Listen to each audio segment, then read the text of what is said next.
Welcome back to another episode of the Mind Mountain podcast. This is the podcast that delves deep into the mental performance side of mountain biking with interesting guests from across our sport so that you guys, the listener, can learn tools, tips, and tactics to help you have more fun out on the trails more often. Today on the podcast, we've got Lewis Brindley. Lewis is the founder of Adventure Fuel, a bike guide and lover of all things two wheels. Originally from the UK, Lewis spent years bikepacking the world before settling in New Zealand, where he's built a life in the outdoors, riding the length of the country and creating a career showcasing the best of New Zealand to riders from around the world. Now guiding with Adventure South, Lewis brings a unique blend of storytelling, coaching, and real-world experience from years of exploring some of the country's best and most remote terrain. Today, we're going to dive into his journey and unpack the mindset, the lessons, and the philosophy he's developed along the way, as well as take a look at why New Zealand is truly world-class for mountain biking and why our NZ mountain bike expedition is such a powerful way to experience it. Lewis, with no further ado, welcome to the podcast. Cheers, man. That's quite the intro. That's great. Did I miss anything there? No, that's good. That's good. It's better than my resume. That's great. Okay, there we go. You're welcome to take that. Man, this is awesome to have you here. I feel like it's been a bit of a long time in the making. We met when you were over in this hemisphere last year, got chatting and kind of realized there was so many common threads. Yeah. And that was when it seemed like you were just on the working out the New Zealand expedition. It was sort of on the cards. We kind of managed to push that over the line, which is awesome. Yeah, I feel like meeting you was one of those things, right place, right time.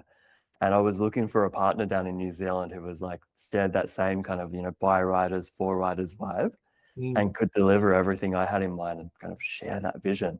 So it was really cool chatting with you. And I guess maybe towards the end of this conversation, we can talk and tell our listeners a little bit more about what we've got created. Sure, yeah, absolutely. To start with, though, I always like to wind back the clock a little bit so that we can get to know you some more. I'd love to hear the story. How did you first get into mountain biking? So it's actually kind of a funny one. So I BMX'd some stuff as a kid, not particularly well, but rode a fair bit. And then got to Queenstown, and one of my friends was, he's like, "Oh, you want to go mountain biking?" And it was just that absolute baptism of fire. He's like, "Yeah, you take my bike. This is what we're riding." And it was it's a trail that's closed now, but it was a black run down the Remarkables. And he was just like, "Oh yeah, have a go at this." And I just went off on his bike, and it all left me behind. I was just crashing left, right, and center. But I just remember like that night being at home pulling the Madagascar spines, which is like a spiky bush we have here in New Zealand, pulling the spines out of my legs. Like, I need to buy a bike. Like that is sick.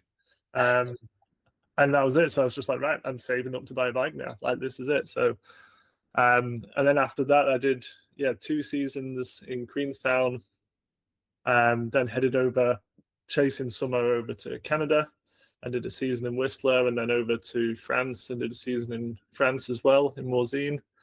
And just, the bug just got me, Man, isn't it amazing the places bikes can take us? Yeah. I love hearing that story because when I look at like the experience I want people to have getting into mountain biking, it can't be much opposite. Yeah. You kind of had like this horrible experience where someone took you down a really hard trail, you fell off, you got hurt, you had spikes in your arms, yet it was still the best thing ever. Yeah. So imagine how good it could be if you came on something like the experiences that are available today, where it's guided, it's coached, it's fully supported. Yeah, absolutely. It's day and night. And I guess it's kind of looking back to some of these misadventures I had, getting into mountain biking and even like taking my bike over to places like New Zealand for the first time. There's so much that you learn the hard way via trial and error. Yeah. And I think, they're funny stories to look back on, but it's kind of like, probably could have skipped that part and got straight to the fun parts. Yeah, absolutely. Good stuff. So from that first moment, you straight onto a hard trail, at home researching mountain biking that night, getting more into it. Is there any other kind of early memories or challenges or turning points that you can remember in your kind of mountain biking progression in those early days? Well, I think there's that early progression.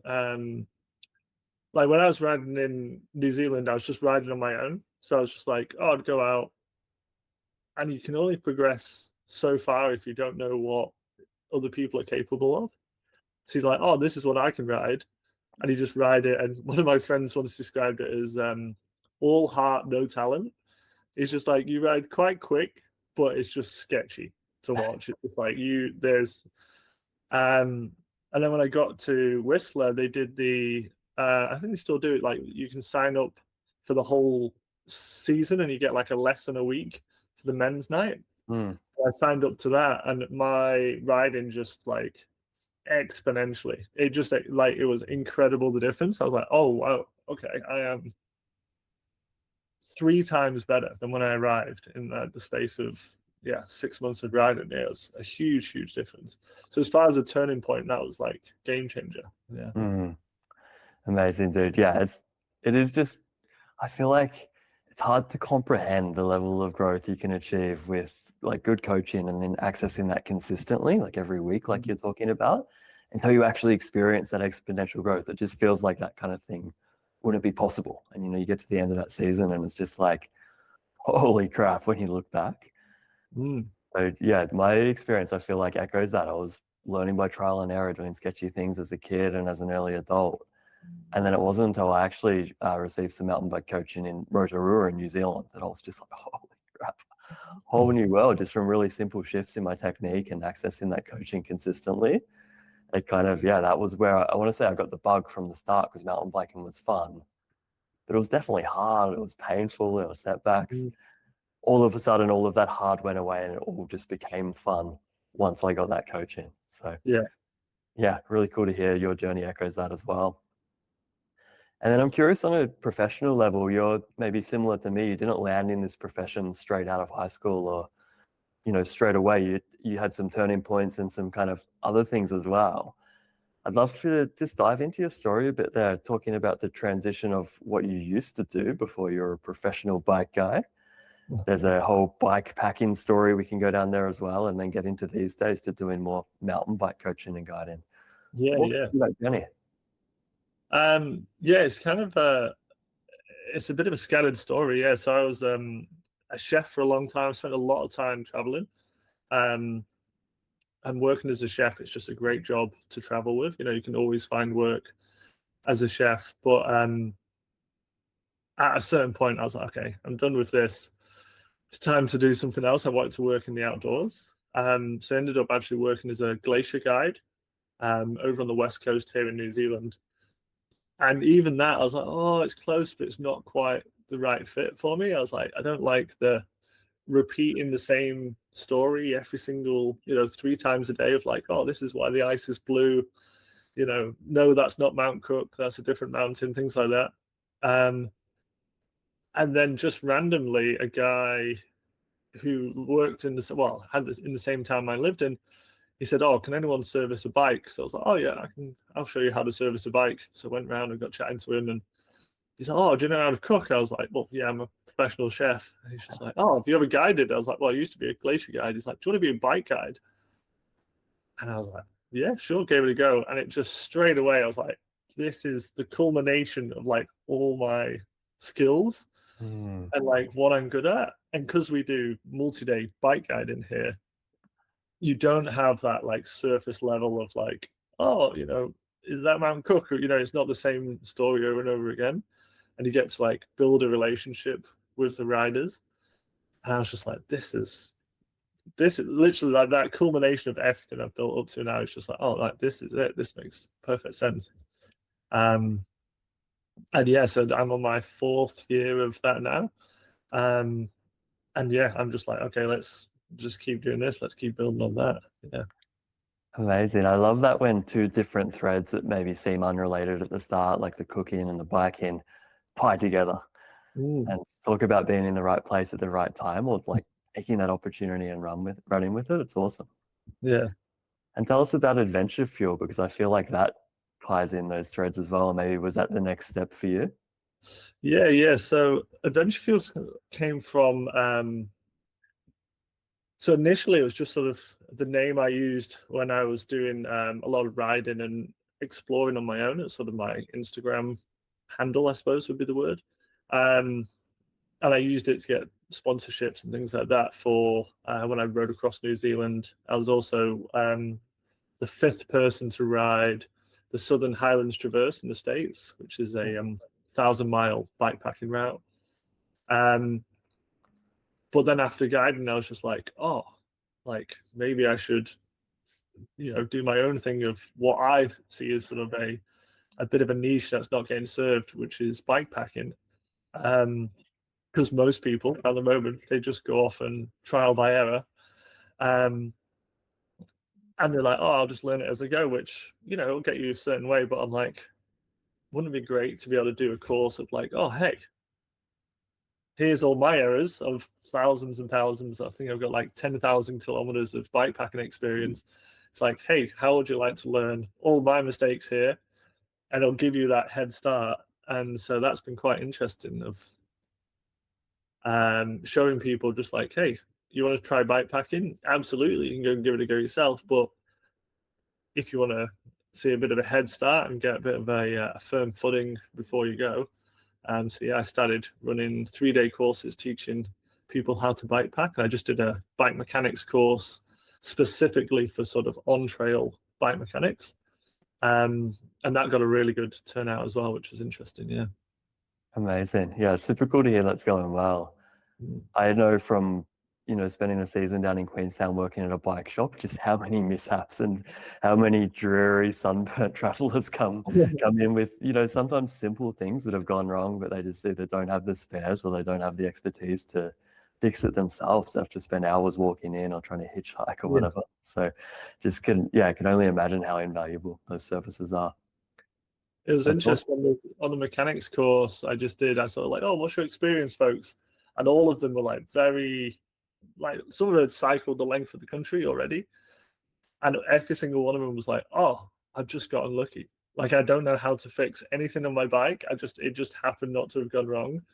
And I was like, wow, crazy. And then I sort of, showed them all this stuff like, oh, I feel much better now. And it's just that kind of thing of like, yeah, sure, you can give it a go yourself. But it's like, it's better if you know what you're doing.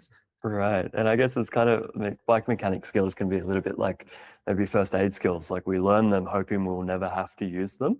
It's really nice to know we've got them just in case. Yeah, absolutely. Yeah. And talking about the mountain bike guiding, I was curious, this is probably going to be a tough question. What's one thing you love most about being a mountain bike guide in New Zealand? Oh, it's a bit of a tricky one. The way I kind of describe it is, when you like turn to your mates, you're just like, this is cool. Do you know what I mean? Like, you're just like, a great example is, sort of where we'll be staying on the bike expedition in Porter's Pass. You sort of wake up in the lodge there, you're looking out the window, and last time we were there, it's just like dawn was breaking. There's like this mist. We're like right in the hills, and we're riding straight from the door. And you look at each other like, this is cool. Do you know what I mean? Like, this is, and then to do that as a job, you're like, hey, I get to show other people that. And they're like, this is sick. I'm like, yeah, this is sick. You're right. It is. I love that, man. It's almost more of a feeling, isn't it? Like those goosebumps moments when you're just like, this is just too good to be true. Yeah. And knowing that you get to do that for like 9 more days after that every day. Yeah. It's a pretty special experience to be able to facilitate. And speaking of Porter's Lodge, I think the other thing that's crazy about that place is that you're in Christchurch like a day before. Maybe you've flown in from the States, Canada, Australia, wherever else like the day before. And then it's like day 2 of the guided trip or the expedition. And it's like you're in the middle of nowhere. These world-class trails up above the clouds and able to see nothing but alpine mountains. Yeah. It's pretty special. Yeah, and it's just that variety, I think, is what makes a part of the riding in New Zealand so good. It's like that first day we're in Cap and you're like, oh, this is like a volcanic rock roll. It's like it literally looks like cooled lava, because that is basically what it is. And you're like, whoa, we're like riding on this basalt. And then 24 hours later, you're riding like native beach forest. You're like, that is a pretty massive variety in what is basically like a couple hours drive. Yeah. That's kind of you hit the nail on the head there about what's so special about New Zealand, or one of the things, one of the many things. But there's so much variety of terrain. It's also a relatively small place, isn't it? A small Mm. island. Yeah, So like you say, you can be riding something completely different day to day and keep doing that for, yeah, like 12 days. yeah. Pretty freaking cool.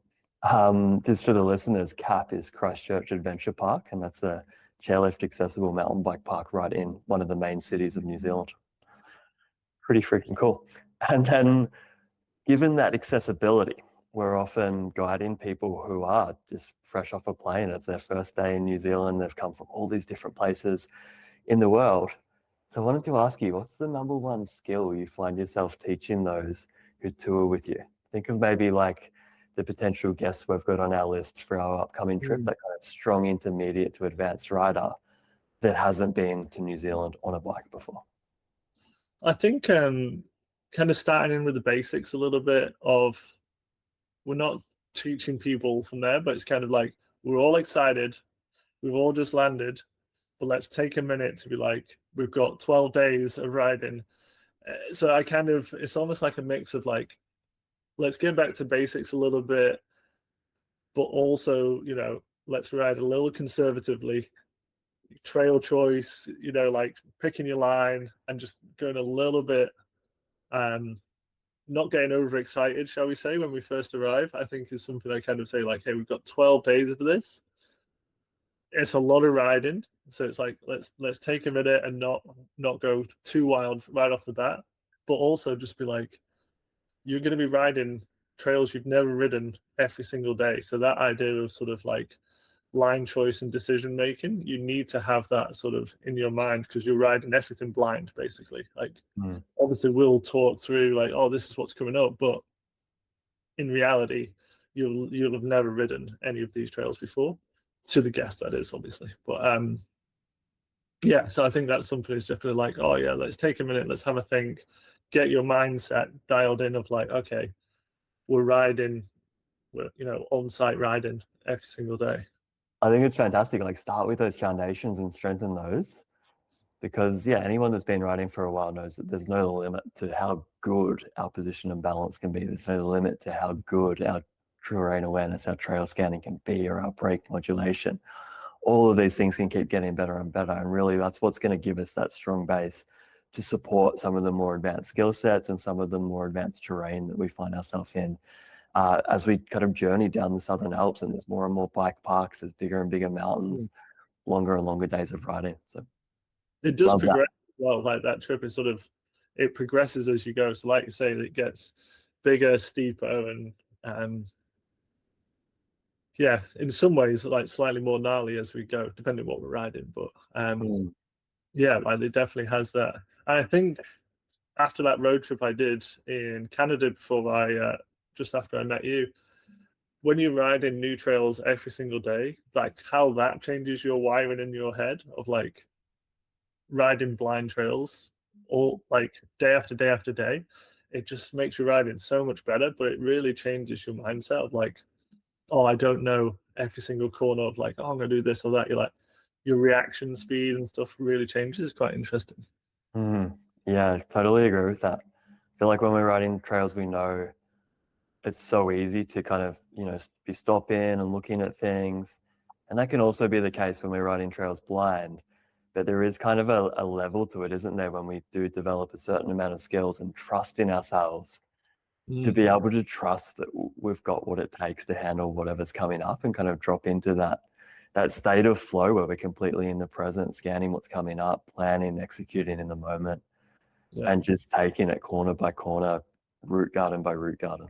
Yeah. It's a fun place, hey? So kind of talking a little bit more there about the mental side of things. I'm curious, you've been doing this for a while now, both professionally and for fun, and I guess would have experienced mental battles with everything from like, fatigue and these huge endurance missions you've done, but also more so in like unlocking new features and the actual skill set in a smaller zone and on smaller rides as well. So I'm curious, thinking about the mental skills, are there any strategies for working with things like fear, doubt, or uncertainty that you've kind of developed along the way? Yeah, I think it's a good question. Like, I think we all have things that we're a bit more scared of than others. And I think that's perfectly reasonable. It's based on your experience. You know, if you've crashed on a lot of steep drops, you're going to be a lot less confident going into steep drops than you are if you're not particularly good at doing jumps or whatever. But I think having that experience of like, I've done this multiple times on slightly different terrain, but similar, and having that awareness of like, I've done this before. And so that's kind of how I'll say it. It's just like, I sort of give myself this pep talk of like, you've done this or done similar a lot. So you don't need to worry about this one. And so again, this is particularly about like riding trails that you don't know particularly well. I think it's so interesting to be like, you've ridden this kind of trail before, you have this whole breadth of knowledge built into you. So just kind of trust yourself, like you have done this before, you know, with the exception being every now and again when you look at something, you're like, oh, I'm not really feeling that. I also like to listen to that as well. And like, okay, have a little stop and think. Is like, are we feeling a little off today? You know, we feel a bit under the weather, a bit tired of, you know, we've had a big day of riding. Is there other stresses going on in the life? Like, have a little sort of a self-reflect, I find is quite useful. But generally, I like to listen to that. So if I do think like, oh, I'm not feeling that one today, I'm like, all right, we don't have to push it. You know, it's not urgent that we need to ride that particular feature today, but it's like, okay, have an assess what else is happening and then come back to it.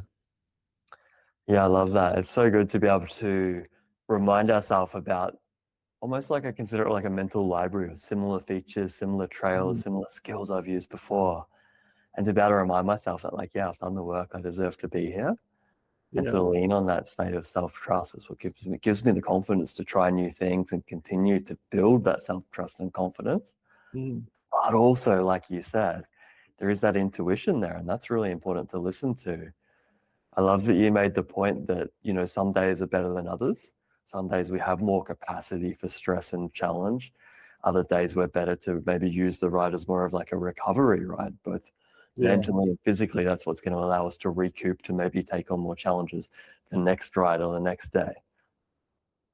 So I guess the question becomes for riders wondering, like, when do we listen to that voice that's maybe saying, no, not today? And when do we listen to that voice that's like, yeah, you've got this, you can do this? I think the one I like to use is this idea of like, what other stuff is happening? You know, like, if you just moved house or you changed job or you've had a bad night's sleep or, you know, you've just gotten over a cold or whatever it might be. These are all valid reasons. Like, you've only got so much stress you can fit in your little bucket of stress before it starts to overflow, and then it's going to affect other things. And so, like, if you have just changed job, moved house, you've just moved to Canada, you're jet lagged, you know, you're riding trails you've never ridden before. I jumped on some blue trails. I was like, man, these blue trails are hard in Canada. What is going on? And then I had a bit of assessment. It's like, you're super jet lagged. You've just got on a new bike. You're riding trails you've never ridden before. You're like a little bit sick after the flight. Yeah, you're probably not going to be at top performance here. And then like a week later, I rode it. I was like, oh, actually, this is fine and amazing. But I think, yeah, having that sort of honest reflection of what other things are happening, like, did you just have a crash and you're like, oh no, I'm good, I'm all good, and you're like, no, like, your adrenaline's going to be through the roof. There's lots of other things happening here. I think that's where you're like, okay, let's have a bit of an honest assessment of how our mental game is playing at the moment. Yeah, it's a really, really sound approach. And I think it's so easy to kind of let our mountain biking exist in its own separate container and be like, you know, I rode this on another ride, so now I'm capable of this, and kind of expect ourselves to be able to ride at that level all the time. Exactly. And every day you're like, oh, I rode a black tech run yesterday, I can ride a black tech run today. It's just like, well, not necessarily. Yeah, exactly. And sometimes there's no rational or logical explanation to it. but it's just like, I'm not feeling it today. Yeah. I find though your approach there of like taking stock, I almost try and do it like before my ride. Say I'm doing a bike check, I'm pumping up my tires, lubing my chain, checking the bolts, whatever. I try and check myself as well and be like, right, what are we feeling today? Like, what's my intention for today's ride? Whether it's just have fun, unwind, or maybe it is to go out and challenge myself or practice something or ride a new trail, ride with new people, whatever it is. Do And that that little changes as check. well. Like you can get out there as well. You're like, oh, actually, maybe this isn't as hard charging as I thought it was going to be. I'm like, I'm going to wind it down. And then vice versa, you know, you meet some friends, you're like, all right, yeah, this party train's going a little bit. Like I'm feeling good. Let's get involved. Right. Yeah, it's such a good point. Hey, like leaving the door open to curiosity as well, I find is really important. Because if we do say, hey, I'm just super overwhelmed, I've been burnt out, I've got this, and this going on. Today I'm just riding really easy trails. We're kind of close that door and that's fixed. That's what we're doing. Whereas I try and keep it open. Say, you know, I'm not feeling that great right now. So I'm going to go out for a bit of a chill ride, see what happens. Yeah. Sometimes, as you know, we're halfway through that ride and it's like, I'm feeling good. I'm centered. I'm feeling the grip. The trails are awesome today. I've been able to maybe let go of a bit of that other stuff from work or whatever it was on the climb up. Just met Buddy, wants to go for another lap. I'm feeling good. It's like, oh, cool. Let's do it. Yeah. Other times it might be the opposite. It's like I come out here for a ride to wind down and now I feel more exhausted than when I started. Yeah. Might pivot my plans a little bit and just take it easy, come back out another day. Good to take stock. You got anything, like you were kind of talking about some things you maybe say to yourself in terms of like, hey, you've done the work, you've written similar things. Have you got any cues or words or things you'll say to yourself? Say when you're approaching a feature, it's like that final moment before you drop in. Anything you'll say to yourself to kind of keep focused and on track? I kind of go back to that. It's on the PMBIA sort of path work, but sort of the point of commitment. And so I'll look at something and be like, okay, once I get to here, I have to be committed. So before I get to that stage, so for example, going into, there's a rock feature here on my local trail where once you come into it, there's a point where you're like, okay, once you get onto that rock, you need to be fully committed by this point. Before you get to that, you can still brake and you can still stop without there going to be any issues. But once you're on that rock, you're committed. And so as I come up to it, I say to myself, that's the point of commitment. And even just that, like, I don't even have to think about anything after that. Just that idea of like, there's my point of commitment. From there, we're committed. And even that, it just gets me in the headspace of like, all right, focus starts like here and it like peaks at that point of commitment. And we should be fully focused there. And even that, just getting that headspace of like, that's the point. And you're just like, okay, cool. That's what we got to do, what we got to do. Yeah. Yeah, amazing. I love that. Coming in with a plan and almost just, verbally acknowledging that that's the point of commitment, but also acknowledging the level of commitment too, because I feel like there's times when we can tell ourselves like, right, I'm going to do this. And it's kind of that cordial commitment where we'll still pull the brakes right at the point of commitment or have that hesitation in the back of our mind. Whereas for a lot of things, and it can even be as simple as like a technical corner on a climb trail or, holding a section of off-camber routes, holding your line across that. If we're not at like that full commitment, often that's what's holding us back. It might not be the technical skill set. It might actually be just committing going from point A to point B through that point of commitment, as you say, through the hard bit. Yeah, yeah. And like you say, you just like keep going, keep committing, keep focusing. And it's sort of like, I kind of picture it as like a point, sort of get wider, you get more and more focused until you're like, right, here's the point of I'm like fully focused here. And you kind of have to stretch yourself a little bit to like, okay, yeah, we got to keep committing, yeah. And that can be quite intense, both mentally and physically. It requires a lot from us. I'm curious what you do. Say we've got a lot of trails like this in Squamish, and I know there's a lot in the South Island of New Zealand where there might be a point in the trail like that does require a lot of commitment, say a hard bit, and then another bit, and another bit, and another bit. What do you do in between the hard bits?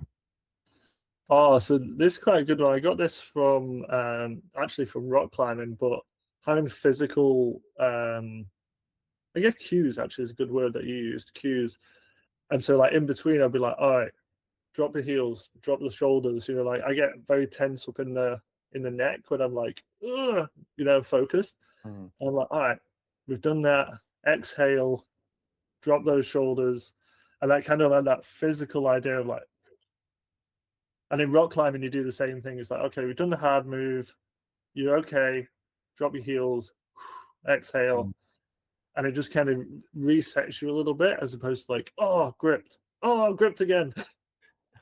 I love that. It's so cool. There's so much to learn from other sports, isn't there, that can come across into our mountain biking.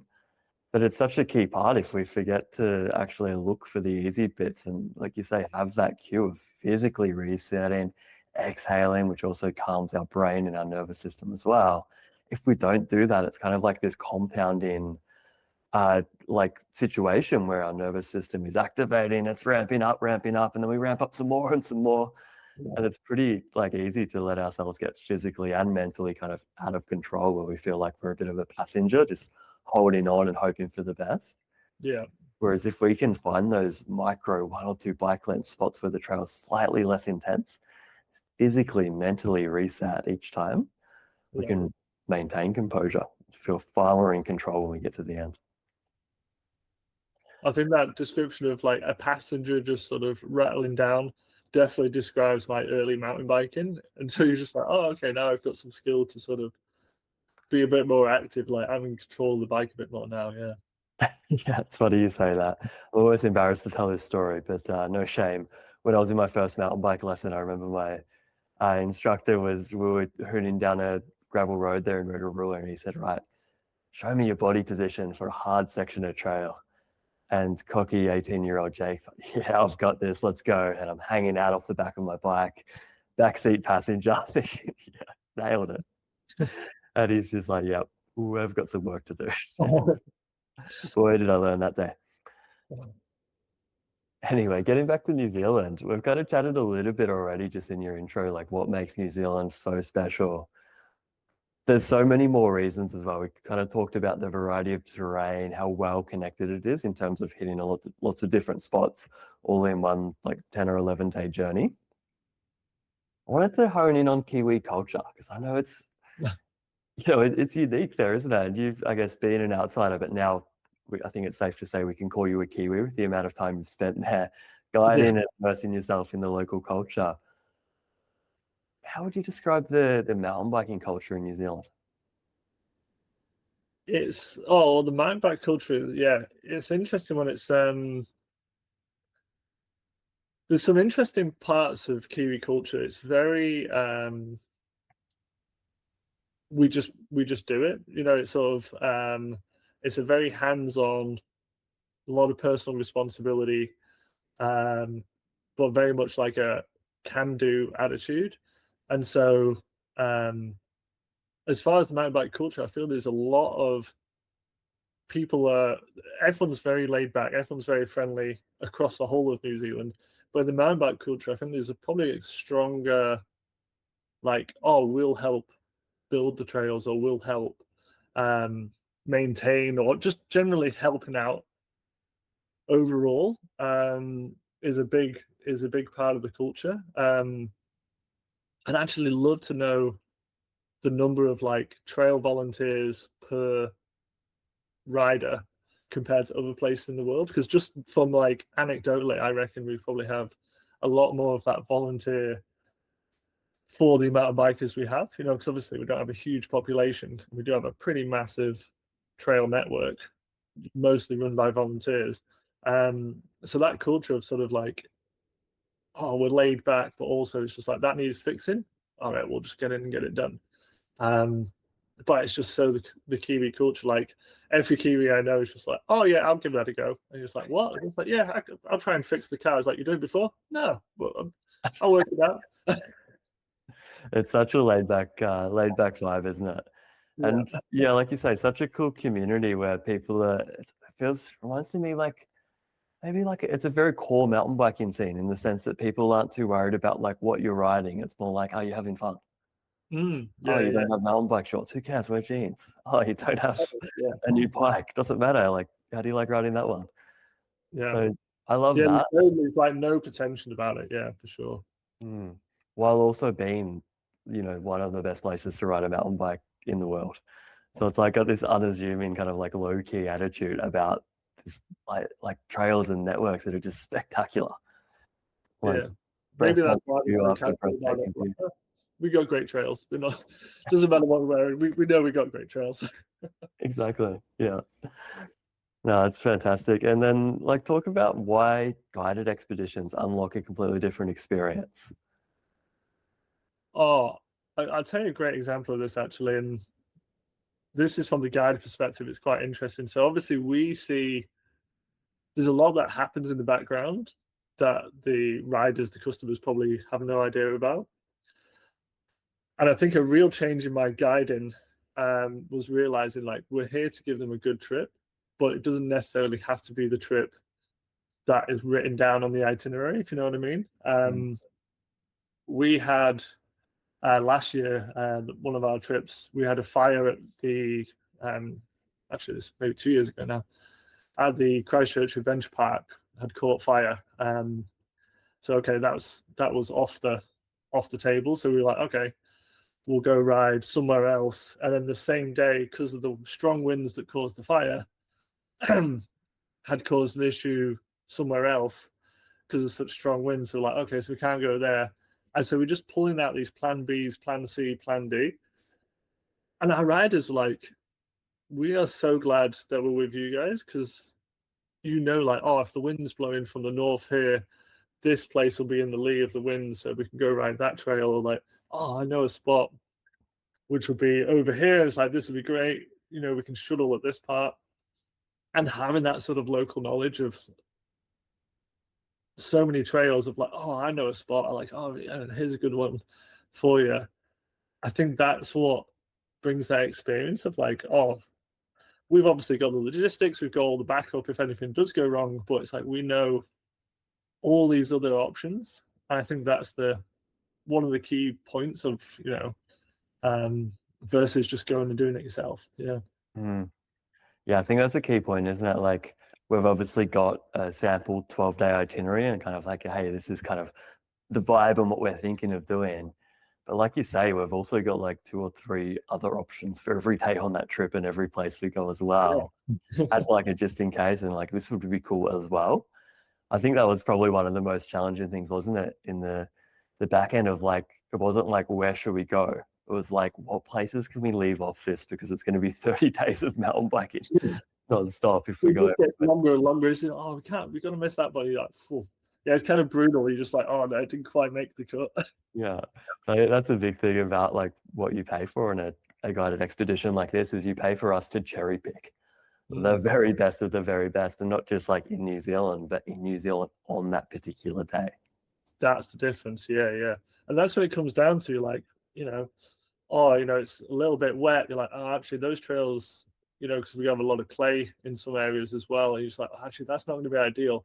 But if we go here in the trees, that's going to be perfect. It's going to be like having loam, or if the wind's blowing from that direction, actually, here's going to be way better. Yeah. I know from experience, New Zealand's kind of known as, like you say, quite unassuming. It's one of those places where often people will overestimate their skills and abilities and underestimate like how challenging the terrain can be. So I'm curious, like how often do you get guests on your trips that maybe like want to go and ride particular trail centers, particular bike parks, and then get there and are like, oh, this is more than I expected? It's pretty common. Like, I think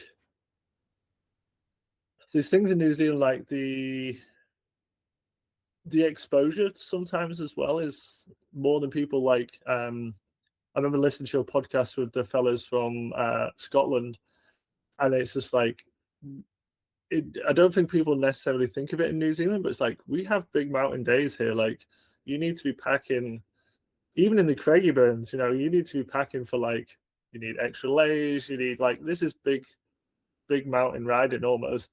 And it's very remote. And I think people don't realize that. They're like, oh, it's just, 2 hours from Christchurch. Like, 2 hours from Christchurch is, you're in the middle of the Southern Alps. Like you can, like you are remote in 2 hours from Christchurch. It's not just like, oh, we're just down the road from the city. Like, no, like things are pretty different out here. And I think that catches people unaware of like, oh wow, like this is remote. We haven't seen anyone all day. I'm like, yep, that's why we've got PLBs. That's why we've got, first aid kits. Like we've got all these systems in play. And I think even that sort of remoteness catches people off sometimes of just like, oh, whoa, like we're in the middle of nowhere. Like, yeah. Totally. Yeah, it's one thing being able to perform a skill and focus in a front country or a bike park environment. But sometimes, yeah, you add, maybe sideways rain or some wind, touch wood. Hopefully we don't get too much bad weather. But you add like an element like that, and that can be that mental interference as well that can take away from our ability to actually be calm and access the skills we have. So that's one of the things I'm really excited for with this expedition is putting a crew together that's like-minded and like-skilled, but then also giving them all the tools I wish I had when I first started exploring New Zealand. Yeah. So, getting started working on the mental skill set, the mental strategies before the trip, getting started with the remote coaching and maybe ironing out any of those bad habits or answering any of those questions riders have. So that when we get there on our first few days to the Christchurch Adventure Park, we can start that skill building on trail and then get out into those remote, rugged environments and be able to truly experience them and have fun with them rather than be like, oh, man, I'm not sure about this. Yeah. And yeah, I think having that mindset of just like, oh, okay, this is how this is going to be, as opposed to just rock it up like, whoa, this isn't what I anticipated. I think it's going to make a big difference. Yeah. Sometimes that's the most important part of the trips too, isn't it? It's like the dinner the night before when you're having a group chat about, hey, this is what we're aiming for tomorrow. This is kind of what to expect. This is what to bring in your packs. Like, let's go and be prepared and have an awesome day. Sometimes that can just put you at ease and kind of set yourself up for success. Yeah. Versus getting out of the car tight and cranky and trying to figure it out as you go. So we've been chatting a little bit about kind of rugged remote trails, things like exposure. I don't want to scare people away. These are all awesome challenges and really rewarding stuff when we conquer it and ride it. As we do progress south down the Southern Alps, whether you're on our expedition or you're just doing a trip of your own, it's natural you're going to arrive at some more built up bike park centers and really kind of well-maintained, well-buffed trails. I wanted to talk a bit about some of the highlights there. We're obviously going to be arriving in a beautiful place called Wanaka, which is kind of halfway through our trip. We've got a strategic rest day there to rest the legs. There's so many other things people can do there. I'm curious from a local's perspective, we've got a rest day. We're not riding our mountain bike, or maybe we are if we're keeners, but what should we do then? Oh, Wanaka's, it's such a good spot to have that rest day because it's so picturesque. And it's not the super touristy spot either. So it's it has a nice local vibe to it. But man, you can do anything you want there. Like you can go kayaking, you can go out in the lake. The lake's right there as well. So we'll just sort of like walking out the hotel, you're like, oh, an amazing scenic lake. Some great walking in the area, really good food as well. I think it's 3 breweries in town. Yeah, language. Now we go, ignore all that other stuff, just those 3 breweries. Yeah, it's a great spot. And then even there, like there's biking to be done there as well if you want something to explore some of the trails around there as well. There's so much, you could spend 4 or 5 days just in Wanaka alone. And it's just everywhere you look. New Zealand's a little bit like that generally. Is everywhere you look, the scenery is just breathtaking. But Wanaka is, it's definitely one of those where you're right by the lake and you're just like, this is wild. Yeah. Yeah, definitely one of those. This is freaking cool moments, hey? And speaking of trails, we are going to be doing a day of riding there after our rest day. We're going to be riding Glendu Bay. Yeah, so good. Talking about it, it's so good, isn't it? It's a privately owned bike park, isn't it? That was developed, I want to say, over the last 3 or 4 years.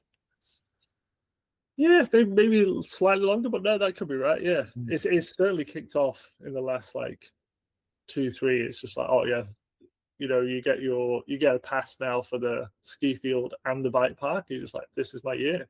Like, I'm going to ski, and you can do both in the same day as well at certain points as well.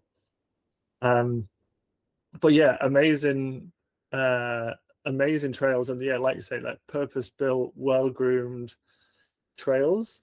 And then you sometimes forget, like, oh, this trail's so fun. And you're like, actually, if you look up, you're like, this is an amazing view as well. Like, this is crazy scenic. Right, it is. Yeah, it is that kind of terrain, whether you're riding the flow stuff or the tech there, it is terrain that really rewards good trail scanning and keeping your eyes on the task at hand. But like you say, sometimes those two things kind of compete of like, oh, look at the lake, look at the Alps, beautiful views. Oh crap, I've got a jump coming up. Yeah. When you climb, you're like, wow, this is Mm. cool. It's like, I didn't see this on the way down. You're like, yeah. Yeah.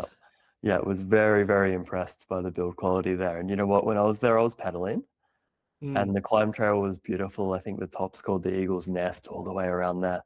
Yeah. And Oh, it was like you're out in the sun. It was quite a, just exhausting climb, rewarding, but exhausting. And it was one of those places where I got to the bottom and I was like, yeah, energy's back up. Adrenaline, that was so much fun. I want to do it again.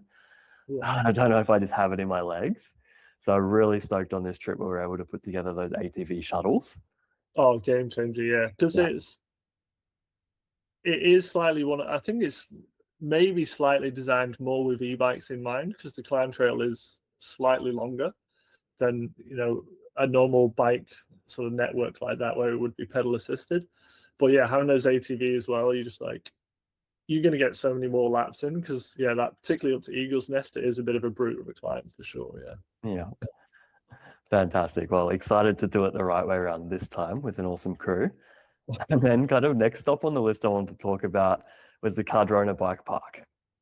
Oh, And I yeah. think start by telling us, what is Peak to Pub and why should that be on every mountain biker's bucket list? Oh, it kind of reminds me of in Squamish, is it Elfin Lakes, coming down from there, where it's sort of like, Yeah, you got but Meadows of the Grizzly. Meadow the Grizzly, yeah, coming down from there. Just to do a ride like that, where you're like, oh, we're going to start at the top of a mountain, at the top of a ski field, basically, or mountain bike park, and ride all the way down into the valley. It's long day of, well, a long trail, basically, of, I can't remember how long it is. Was it like I 4? have some notes.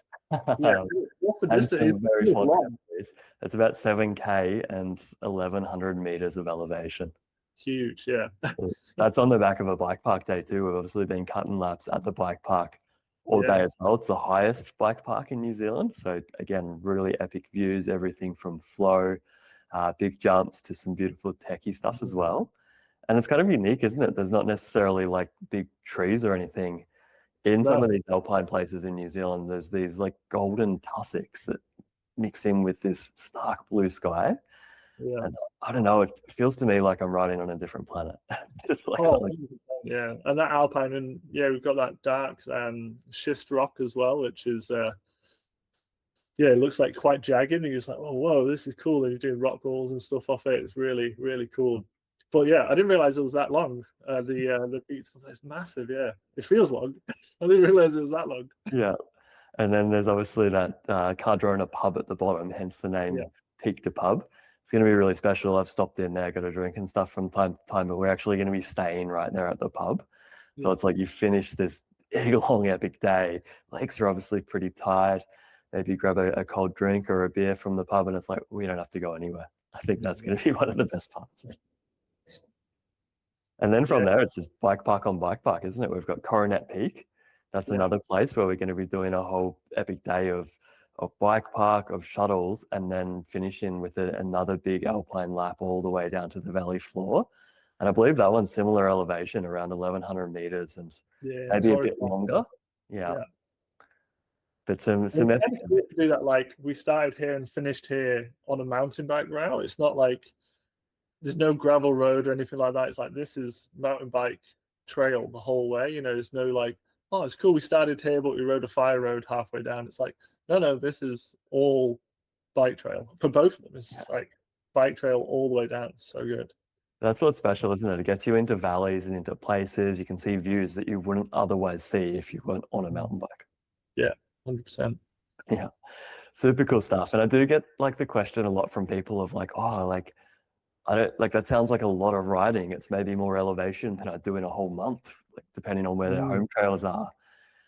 On a trip like this, what are some tips to help manage endurance and make sure that we can not only ride day after day and have fun, but also make sure you can keep riding the next day and the next day? Oh, I think, I mean, depending what you ride previously, like a little bit of training is going to be needed because it is big days for sure. But this coming back to that sort of being a little bit more conservative. So you're not just like, if you're doing laps in the bike park or whatever, if you are starting to feel worn out, it's like you need to be a little bit more on to, oh, I need more food. I need to stay warm. I need to like sun cream, like things like that. You just need to be looking after that a little bit more. I think all of us guides will be kind of like, oh, hey, we're 40 minutes in.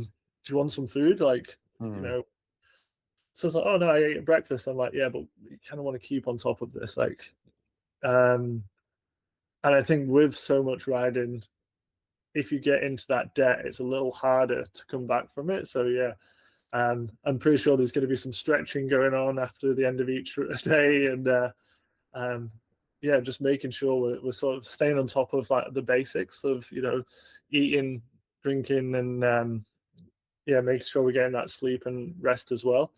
But yeah, it's going to be a big trip for sure. Like it's going to be great. But I think yeah, that's why we've got that day in the middle as well. To if you need a breather halfway through, yeah, we have that day in Wanaka.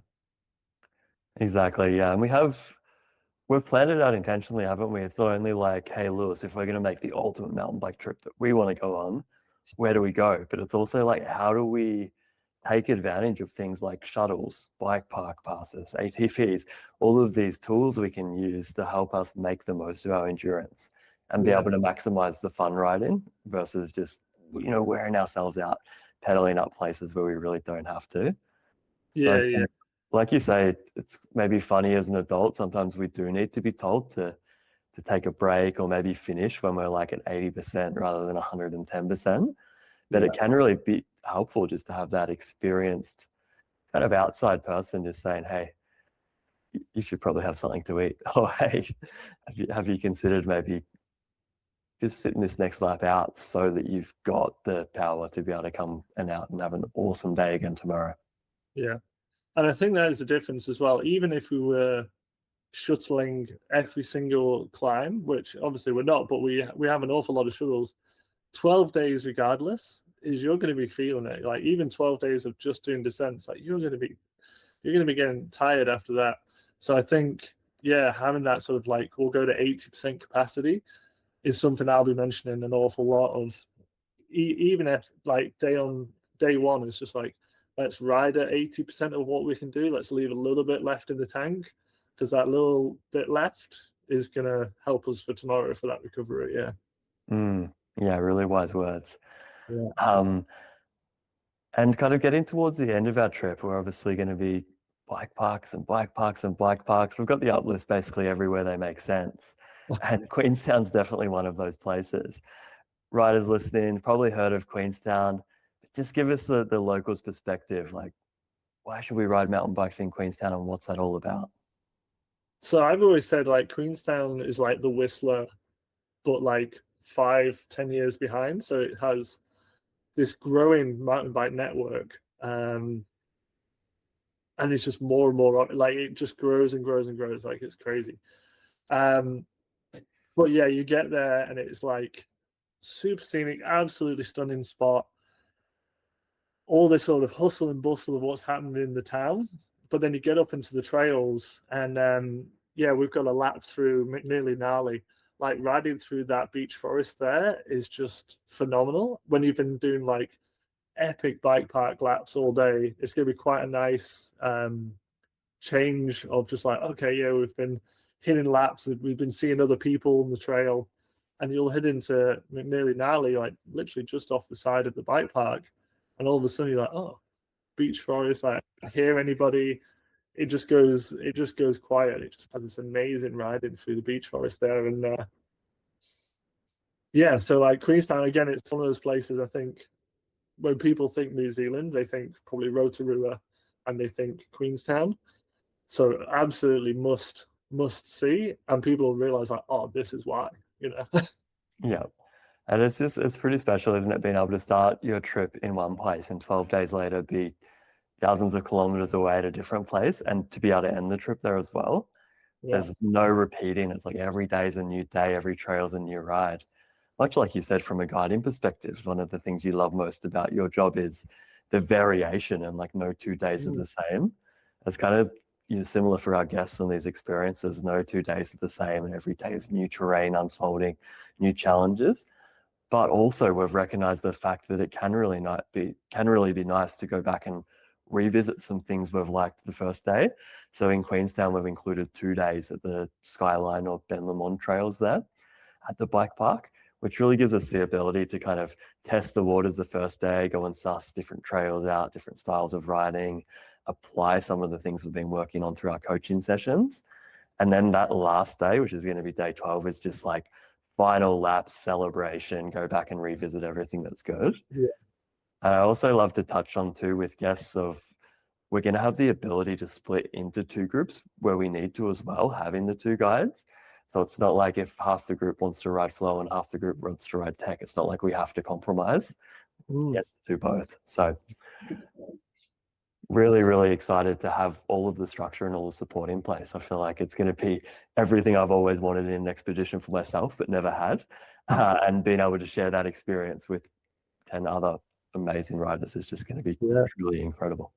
Well, that's it. When I saw the itinerary, I was just like, oh, that's like all killer, no filler. I was just like, oh, as you get riding down, you're like, oh, glad I'm going there. You're like, oh, nice. Yeah. And like you said, I think to have the 2 days, we don't have that feeling of like, oh, I'm riding blind every single day. It's just all of a sudden you're like, oh, okay, cool. Like I can sort of focus more on some other parts of the riding as well as the experiencing new things. Like, actually, I really enjoyed that trail. It'd be cool to do like a few laps on that to, like say, just as a celebratory, like that was really good. Like that was my favorite one we did yesterday. Let's go ride that again, Yeah, it's definitely something you want to avoid on a trip like this, isn't it? Like any feelings of FOMO or like there's a rush. Yeah. You want it to feel spacious. Like you can just like relax into the experience, enjoy the trails, and know that there's going to be more than enough time to ride everything you desire to ride.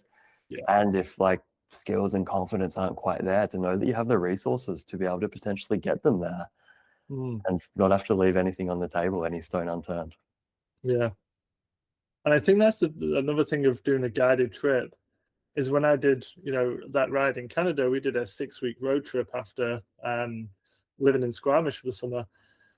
And all the research in the world, you're like, oh yeah, like this is a 5-star trail on Trail Thoughts, like this is going to be great.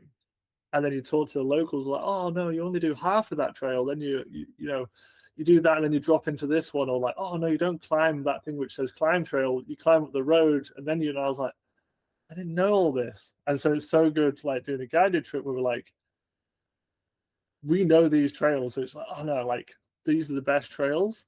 So you don't have that idea of like, oh, we went to Queenstown and we only rode AB trail, or like this trail, that trail, that trail. Yeah. No, we rode like all the best ones. And if someone says like, oh, hey, listen, I want to ride more flow today, you're like, oh, cool.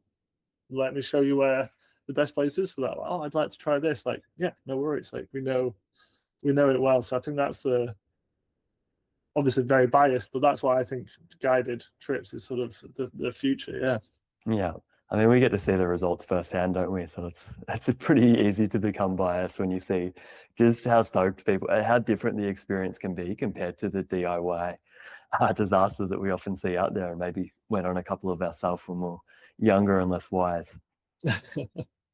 As we wind down here, I wanted to ask, what does a perfect ride look like for you and why? Oh, I've been thinking about this recently. I was trying to, because I've been riding all these trails, like, okay, which is the best one? And just based on the trail itself, I like beautiful scenery. I think that's really like a great point, but engaging enough as well. Like it doesn't have to be super difficult, but when a trail is engaging enough that you're like, I am either in flow state or like I'm engaged enough that I'm like really interested in what I'm doing here, is super important regardless of the grade of the trail. Like it doesn't have to be gnarly the whole time. I'm like, this is cool. Like I'm having to think, I'm like working, things like that. So throwing those two in and it being like, oh yeah, this is cool. Throw in with that who you're riding with. And you're like, oh, okay, this is like the extra, bit of, cherry on the top here. And then at the end of the day of like, okay, now we're in a cool place and we're having a beer or having a drink and some like good food. You're like, we've nailed this. Do you know what I mean? So like a good day, you're like, oh man, this is a good burger. Like, oh yeah, this is the best burger in town. You're like, oh sweet. Oh yeah, sweet. Like also this is like the best brewery in town. Like, oh, amazing. Like, oh, you can't forget, like this is the place that you get like a donut from. You're like, oh, it's just it's just like on top. You're like, this is all killer. Like this is exactly what I was after. Yeah, it's like just when it can't get any better, it keeps getting better as well. Yeah. Love it, man. Couldn't have described a more perfect ride, and I'm excited for lots of those with you February next year. Still got a little bit of lead time, but that's okay. I'm getting excited. Yeah. Everyone's building their skills remotely and working towards what's going to be a amazing trip. Yeah. Leaving the listeners here with one thing. What's the biggest takeaway you hope listeners remember and maybe think about on the next ride? That's a good one. I think a good one just for riding consistently a lot. Like we ride, what do you reckon, 200 days a year? More? I have no idea. 300 days a year? Who knows? It'd be easier to count the rest days than the riding. Yeah, exactly. But I think having that idea, mindset of just like, not every day has to be the most, I've learned something new today. I think just getting out and riding and be like, hey, this is the day I just went out for a ride and I still enjoyed it is more important than like, oh, I progressed. I did that feature, which I didn't do yesterday. It's not like you're going to compound every single day of like, oh, I've actively made an improvement compared to yesterday. Just being out on your bike is adding to that. Even if it doesn't feel like it at the time. Like you can have a bad day of like, oh, I'm not really feeling it today, but it's still better to have that day. Having a bad day on the bike, I guess, is better than having a day not on the bike. So you might as well go for the ride anyway. Well said. It's kind of like compound interest, isn't it? Sometimes we don't notice the results over the short term. But when you've got an entire season or you've got 12 days with like 9 days on the bike in a row with an insane amount of elevation drop every day, it's like, yeah, you get to the end of that experience and you're going to start noticing some differences. So sometimes it's a matter of, like you say, just dropping into the process and letting it be fun rather than be consistently like attached to the outcomes and getting better and progressing all of the time. And I think that'll be interesting as well. Is something I quite often bring up is like on the last day, it's just like, hey, do you remember that first day? And like see that comparison from a week ago, or in our case, it'll be like 12 days ago or 10, whatever it'll be. And just like, oh yeah, like I feel way better on the bike. I'm like, yeah, because you just spent 12 days straight riding, or, essentially that riding every day. You're like, oh wow. For a lot of people who don't ride every day, that alone, they'll be like, crazy. Yeah, like I feel so much more confident. I feel way more connected with the bike. Yeah, huge difference. I love this, mate. Hey, if people want to learn more about you and maybe follow along with some of your Kiwi adventures, where can they find you online? So adventurefuel.org is my website. So we've got bikepacking and mountain bike trips on there. And then adventurefuel.bike on Instagram as well. So I've just been filming a bit more of my rides over the winter. Obviously coming into winter now. So yeah, those two is probably the main ones. Yeah, fantastic. And if people want to check out the expedition, they can do so via the link in the show notes or on our website. And if you want to check out our trip partners, who Lewis also guides for, adventuresouth.co.nz. Does that sound right? Should be, yeah. We'll double check that one, but yeah, I think .co.nz makes sense. Yeah. We'll have a link down in the show notes as well. Lewis, thanks so much for your time here today. It's been great to dive inside your mind, learn a bit more about guiding in New Zealand. And thanks for our listeners as well for following along for the journey. If you've got any questions about our expedition or about Lewis, feel free to reach out to either of us on any of the channels. Cheers.